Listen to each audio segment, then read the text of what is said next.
Alors, la question de la fécondité en France et des politiques familiales. Ça, c'est intéressant. Bien sûr, c'est difficile de résumer en quelques minutes, mais c'est très important de comprendre qu'il faut remonter à la fin du 19e siècle pour comprendre pourquoi aujourd'hui les Françaises ont tellement d'enfants comparativement aux autres pays de l'Union européenne. Et en particulier comparé à son principal partenaire politique et économique qui est l'Allemagne.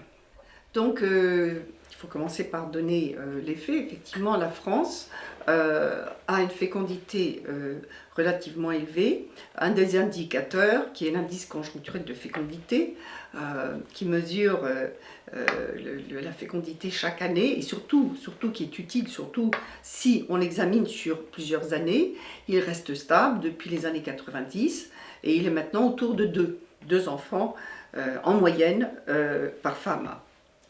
Alors, comparé à des pays comme l'exemple, c'est typique de l'Allemagne, qui est entre 1,3 et 1,4, la différence est énorme en termes de démographie, en termes d'analyse de la fécondité, c'est un grand écart entre 2 en moyenne et 1,3, 1,4 en Allemagne, la même chose en Autriche, qui pourtant sont des pays, et c'est ça qui est intéressant, sont des pays qui sont très généreux en termes de prestations sur le plan financier en direction des familles.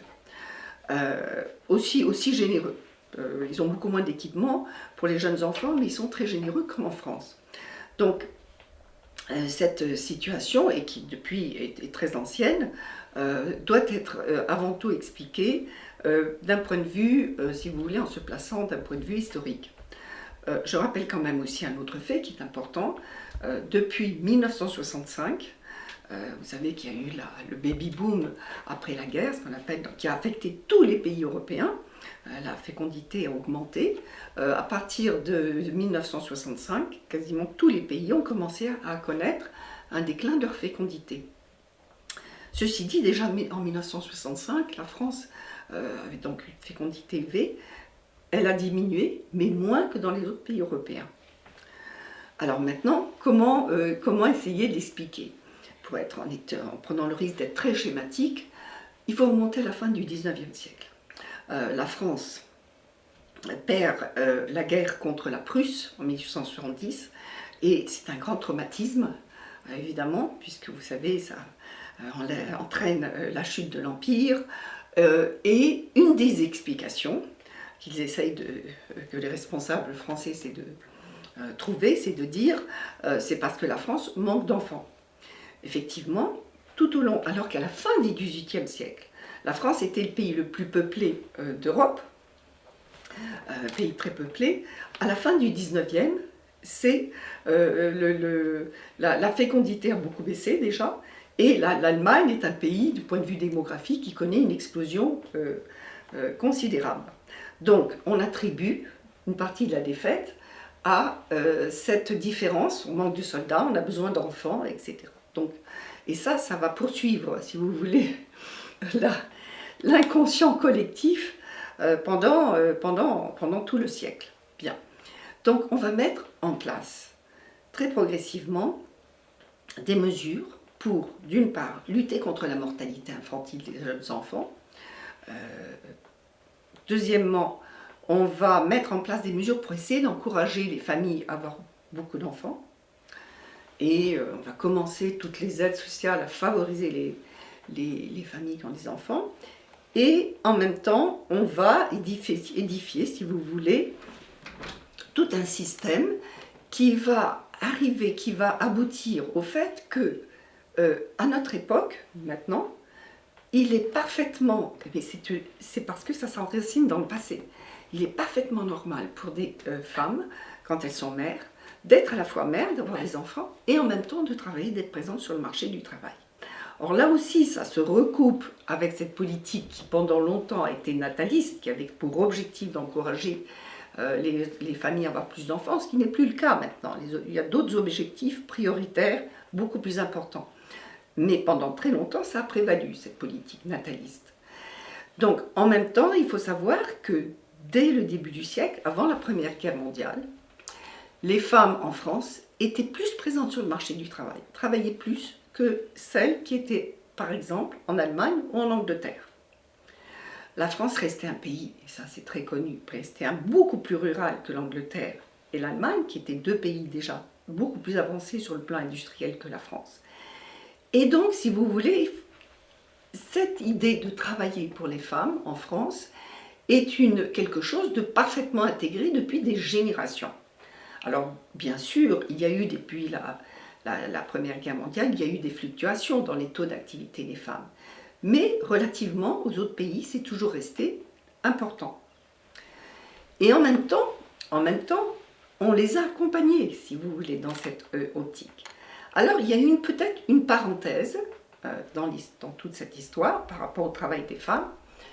C'est juste après la guerre, la Seconde Guerre mondiale.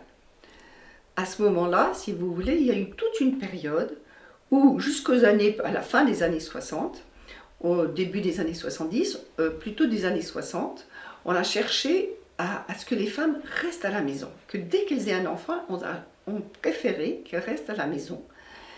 Pourquoi ?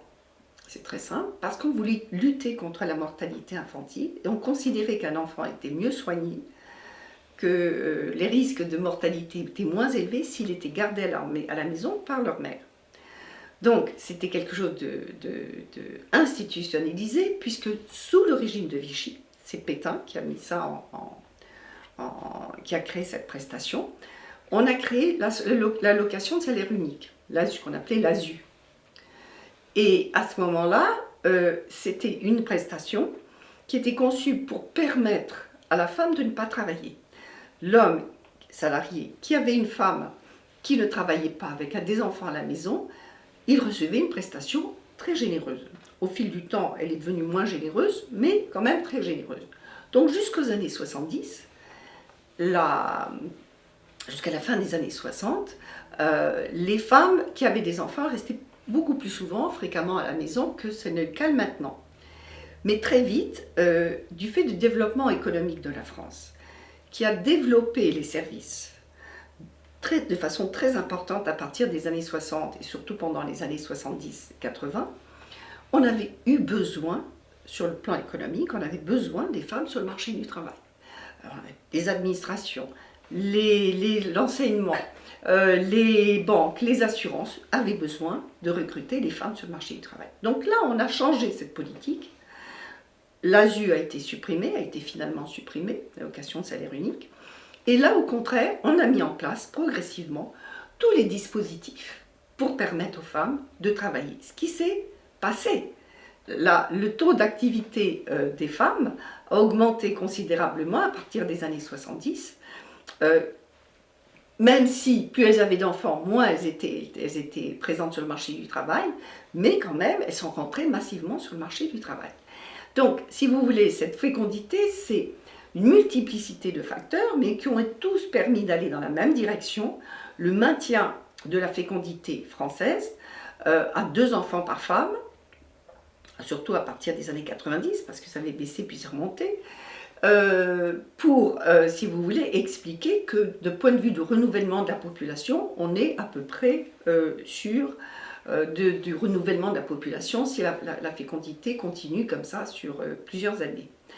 Donc, il faut vraiment, si vous voulez, là-dessus j'insiste, c'est un peu ma conclusion, pour vraiment comprendre ce qui s'est passé, il faut à la fois retourner au 19e siècle, à la fin du 19e, et prendre en compte aussi la question essentielle de la participation des femmes au marché du travail.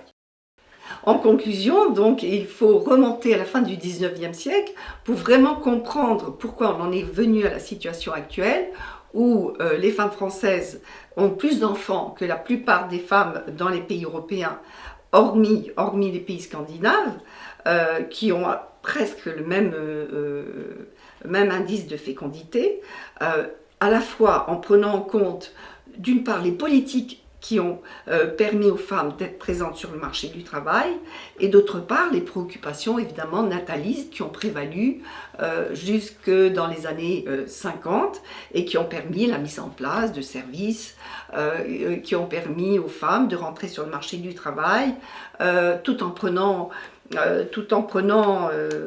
en compte, si vous voulez, les coûts financiers que représente l'éducation de jeunes enfants, avec une politique qui, évidemment, a joué un rôle, bien qu'il n'étant pas totalement le seul facteur qui entre en ligne de compte.